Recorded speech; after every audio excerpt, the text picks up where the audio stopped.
Joining us now is former Mexican President Vicente Fox. The former Coca-Cola executive turned politician became Mexico's president in July 2000, ending 71 years of uninterrupted rule by candidates aligned with the Institutional Revolutionary Party.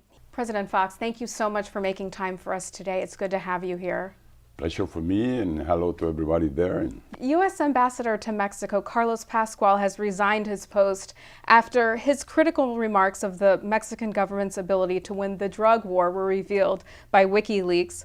Is Pascual's pessimism warranted, especially when the U.S. is seeing that violence in the drug trade crossing the border?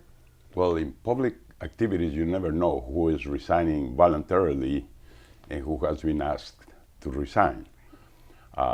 Of course, President Calderon complained on his last visit to Washington on this issue, specifically with Pascual. I don't think Pascual is away from the truth. I mean, we do have big problems in Mexico related to violence, cartels, and else. And this decision that Presidente Calderon took to bring in the army in trying to control drug trafficking, cartels, I don't think is the right measure. And maybe that's what has created violations to human rights, that has created problems, additional problems than the ones we should have. And I also should state that it's not our problems, drug trafficking, it's a US problem. Consumption in the States of drugs is incredibly high. And Mexico just happens to be in between this huge, this mammoth consumer market of drugs here in the States that generates billions of dollars that go back to Mexico to bribe. And we're in between that market and the producing nations of the South, the Venezuelas, Hugo Chavez, the Colombias, the Ecuadors, and the Bolivias. So Mexico deserves a good judgment when you evaluate and analyze what we're doing. Now, in your view, is Mexico, in effect, entangled in a civil war against the drug cartels?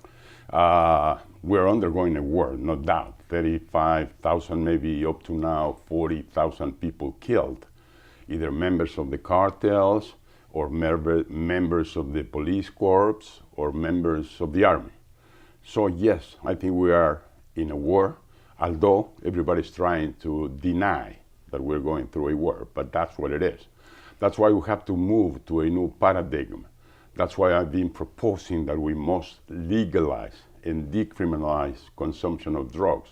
That United States has to think very profoundly how United States is going to solve this problem of excess in consumption of drugs, excess in building a market that is very profitable to the criminals. That all corresponds to United States, and not by this Merida initiative, which is really giving pennies to Mexico, but asking Mexico, you keep fighting and you keep paying the toll of the debt. We give you some dollars. I don't think it's fair. I think it's the wrong strategy on both sides, and I think that we have to move into a new paradigm. Use our wisdom, use our intelligence, develop a strategy, and solve the problem, which we badly need both. Are President Calderon's policies then making the situation even worse? I do think so, that when the army was brought into the picture, was not the right solution. I think there are much better alternatives than that one. Army should go back to their assigned duties, and police should take the responsibility on fighting the cartels. Is Mexico losing the drug war? There is no way you can bring up a score and determine whether you're winning or losing. We are all losing. United States is losing. United States corporations doing in Mexico are losing. Tourists from United States coming to Cancun or Vallarta are losing. This nation is losing its youth by drug consumption. So it's the problem of all of us. So we better take joint solutions and joint responsibilities. Marisol Valles was called the bravest woman in Mexico after she became police chief of a small town near Juarez. She took over from a predecessor who was beheaded by the drug gangs and recently has asked for asylum in the United States for herself and for her family. Has the border area become too dangerous a place for honest, law-abiding Mexicans to live and work? This lady has a skirt. We say in Mexico, we want to mention that somebody's brave, he's got pants. Well, this girl has got a skirt. She's got courage. She's got very strong leadership. And yes, he tried to be police chief in that small town, but later on she did this move that you just related to the audience. And why does it come about? Again, same problem. The cartels being so rich, so strong, through the money they collect here in this nation, through the weapons, ammunition that they buy here in this nation, through the laundering of the money that they take back to assault or to put in conflict. A small town like that one in Mexico comes from here. So again, it's a joint responsibility. Let me tell you, in those small towns, my dear paisanos, which by the way, my heroes, they deserve all my respect, all my admiration. They're very loyal people. Of course, they are not terrorists, and they should deserve the better treatment from this nation because their human rights are being frequently violated. Well, those who come back to visit their families or on vacation, they bring in this culture from the States, and they are teaching our kids in the rural community to smoke marijuana. So we're being contaminated with all of this. I don't want to blame each other. I'm trying to be fair, but we both, or better said, we three of us, Venezuela, Colombia, Bolivia, Ecuador on the south, Mexico in between, and United States, we should approach this problem together. And I think the best move is to move to a new paradigm where we take away the business from criminals and we put it in the hands of businessmen, of producers, farmers, distributors. That has been done by Portugal 10 years ago. It's legalized drugs and depenalized. And there is a CATO, K-A-T-O, intelligence think tank in Washington's report on that, and the end result is 25% decrease in drug consumption, no more problems of violence, a solution, a real solution for the health problem. This nation showed the way long time ago, 100 years ago.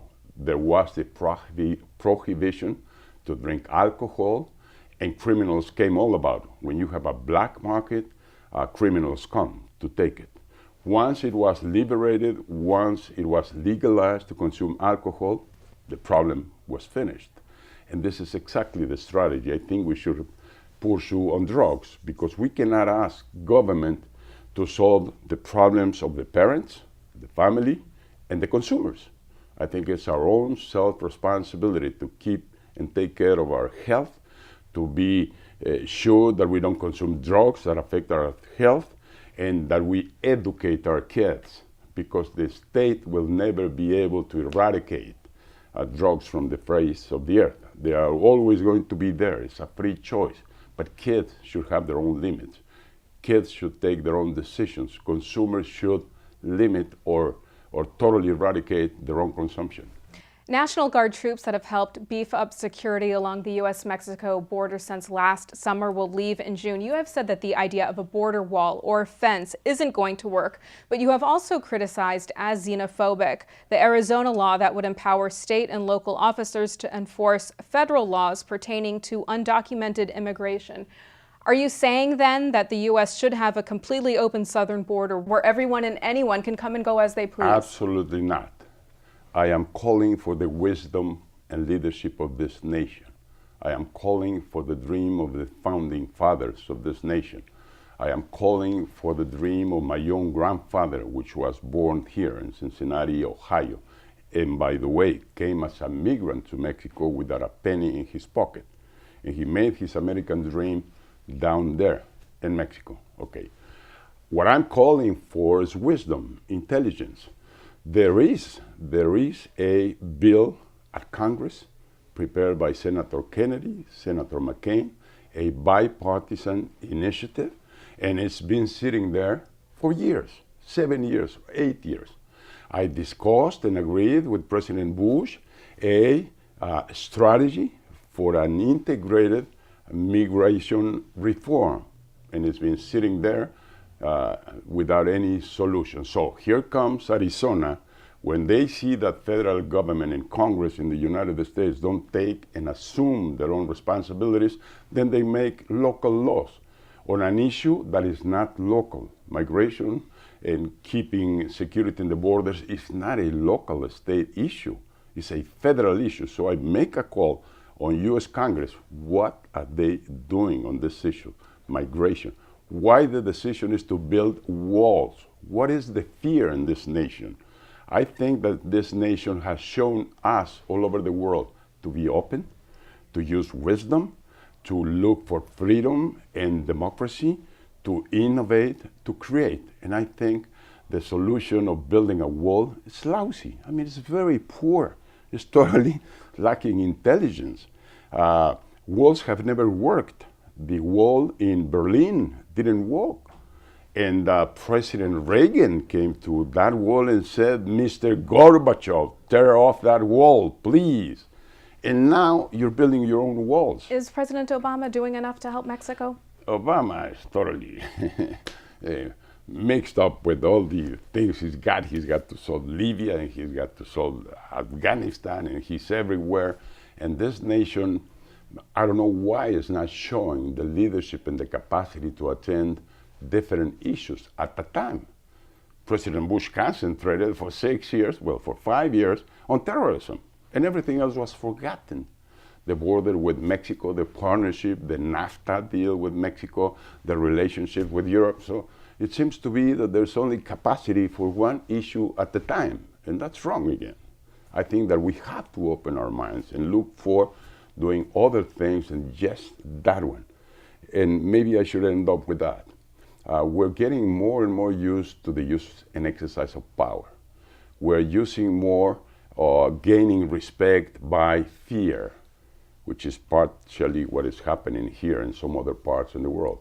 When the Saint Loyola says you gain respect by love, you gain respect by being for others, doing humane things, keeping your leadership on the path of building a better world, not destroying the world that we have. So many, many challenges ahead. Has the president failed on the issue of illegal immigration? He has not attended it. It was a campaign promise and didn't come through. He's not even trying to do it. Let me finish. We're at Vicente Fox. This is the first presidential library ever outside of the United States, built in Rancho San Cristobal, where my grandfather came and found his American dream.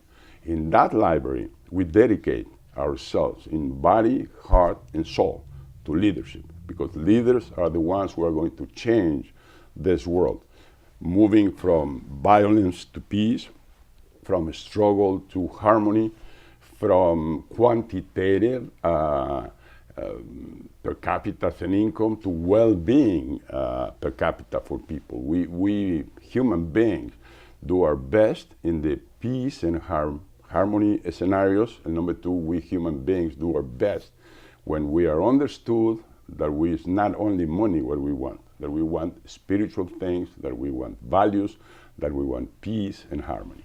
Mr. President, thank you so much for your time today. It was such an honor to speak with you.